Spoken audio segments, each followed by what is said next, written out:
Bia kamal ka channel me ka jan gwasa me bana right ka kui nin joka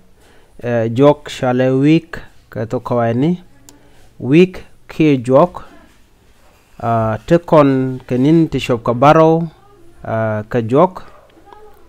Monday ki jeilat Tuesday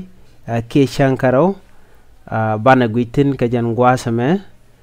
gorejin bijan nyakaneti ko ken ka chuja perwe jojin bi subscribe ka jan channel me ko bi yentong nuare bi na kula jegne shang bana shure raja dana bana link ka jan gwasa me bana je ngej kel kele ando badana deran der tong nuare dere jongni kinin joka do badan der ka ngai keje shime gui kon neme enin joka kenin joka ti te ke lot ko jen kwanin kwa la ngai ke jama bi ngajo en chenga me de cholodi ka tungna ki de cholodi ka tug linglis ban je chugui kel ken chengne tiken ka dak ka do badana bana gui ke jam en do badan tiken ka de ka je ngai kone ka nin to kwai ni te ke la Sunday de je kwene to jenne je lat ki changa kel kamande bo kwanje bo jen e changa kel duno michi kono kon ka kwena dan kwena ga jedul gorka de kono je la Monday e changa kel foinde ka Sunday jen kula la changa baro wone tangwesni la Saturday la ja chwal ken go e changa bakel ka baya chol bo jen e changa baro Saturday de kono chole changa baro ka baya chol ben o jen e changa bakel chwal je changa bakel misha nin joka chaga to ka Monday ka chwal je changa baro misha nin joka chaga to ka Sunday elo Sunday misha jago jen changa nam dien ki changa jolien bi Saturday ba changa baro na me ngot katin content cha ya pin ka kwen joka mnyodo ne ke Roman gwade dane kam ken nin joka ratin chicken ka moy ke show to goal munyono en Saturday take lode ka Sunday take lode Monday Tuesday Wednesday Thursday Friday Saturday ke jen Sunday kan dang baro dial teken ke lona to go duno chaka gor ka tok mu da dien duno men bungai ke jen gwasame Saturday de ra changa bakel me cha jong ne cha kunin cha to ke Monday me cha la Monday changa ke le chi changa raw de Saturday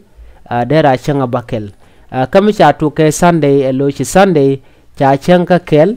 elo mi cha le changa kel de Monday de ra changa ro mnyuno de Wednesday de ra changa diok awewe no de ni no to de kan te da ka tung maintenance mnyuno kwen dien ka to kwai ni chat ka kwen nana de kwen ka ka to dan ka jen gwasme mu kon ka kwen nande kon kwen ga je chimnen kon me ka jen screen me gwas me men bana gui kenyam tegum bu kon gui ten atuga ka Monday na me Monday bana Monday bana je gui ka do dande kon gui ke je Monday de je choredi ka tung nuari Monday shwale jechlat jen shwale jechlat ko shanganiam mu ne dialu ka let ke je ko Saturday kene Sunday ken chwal ke ka shan kusni ke chan ko te pal na ke munyono shina chicken let ke Saturday ka chicken let ke Sunday binat buka wulet ke Monday and Monday chwale jeilat de kono chol en changa mo eno a chang ka kel ka jok changa kel ka jok Monday a changa kel ka jok munyot kono Sunday e changa baro de kono cholono Monday e chanka kel ka jok ka tung maintenance ke de je cholba jeilat awanas let ko kan dang baro dial kin dang bakel chana cholin dang bakel kan dial kanin le na ka ke kin dang di kanin le na ka ko yo mo wa Saturday kan Sunday wa matin Saturday china let ke je wona chang longa ka je Sunday bo china let ke je bo wona chang longa ka je ko te ke lokun to gol te pal ka kanin to en Saturday kan Sunday china let ka ke ken cha ka banjoro cha gunin je kenin dang di jeilat rew leni dio leni ngwan leni di leni bakel leni na me chab chol bakel leni ki baro leni bana ka woj bana ye chol shanga baro ki na me jelat ki na me chenko de ga chol chenko kan di tie gwasama na me dera chenkot kana me dera chenkot ka dob dan gor jeno de tung nwere de jangai keja dunga mukwen kon ga kwen ngwane jen long de kon chol chenga kel chenka raw chenka diok chenka ngwan chenka diech chenga baro na me cherme chenga bakel bon ke de kon chol chenga baro tangos ni tiken gadak dera chika chenga bakel ka dera chenga baro bo ka dob dan ende de tuk de jangai keja chimen chane gwasame eno tiken gadak en Saturday da changa bakel ke changa baro ke dera changa baro bani ka de Sunday dera changa kel ke dera changa baro tangos ne bade je chol ba changa badak aneten ko nasan content pal ke changa baro ke Saturday ke de je chol ba je ne je lad bani alo somehow complicated mugui kona mnyuno bana ke choli na me changa kel changa ro changa dok changa ngwan changa di na me michele le changa baro bi ga changa bakel bi na me ba changa baro ka do badana cha gor ka je dino shi kono bo gor no ko do badana cha gor ka je mo kon na ku je man nga changa kel changa ro nga changa baro mo kon bender gwasme bu kon te ka do do dina bana ngai ka je man na me choli je lat Monday jelat ban Tuesday gwaza mana chole rewleni ban Wednesday mana chole dioleni Thursday bana chole ngwaleni Friday bana chole diileni Saturday bana chole bakeleni Sunday bana chole baroleni chol kono baroleni and Sunday mi chana nin chana ka toke Monday kami chana nin chana ka toke Sunday alu la Sunday changa kel den je chole jelat and point de Sunday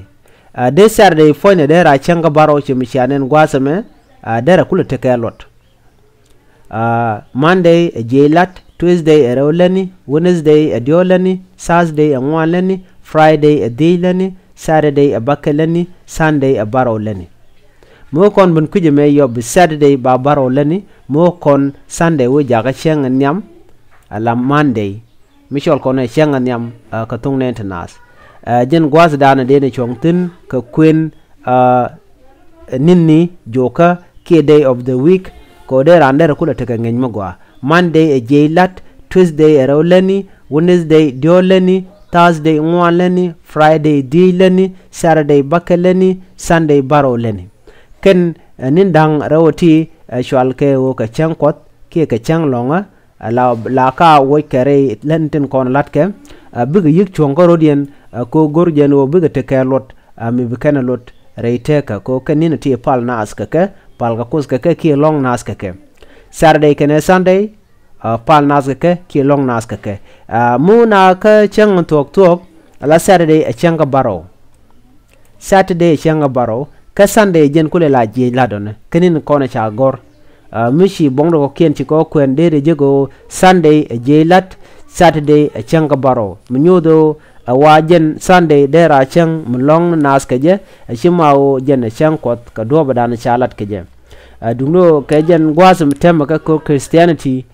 kana Muslim tega kwende gol mishi bongno Muslim mishi ka kwen dere jega no Sunday je lat ki sare shale yum sibit ka Sunday shale yum lat ka do badana cha kwen keje no kwale kuj mi chaga gwach dungno dere ko gorbo ko do dan dere ko ngai keje kandi ti akaninden konde la nin joka ka tong nuari bi shu goro brodo reba katin ko ken tin gujino deji lok ko dere tong nuari dere kwena dere ngach kinin joka dere kwenen dere ngach na me jen gwadan de konpektin ani biate ka malban leni je ka channel dodien ke ka listen dodien ka domi bane tong nat ba ban je ngai keje titi akanin joka tin konde kon ngai kejen gwasame biate ka mal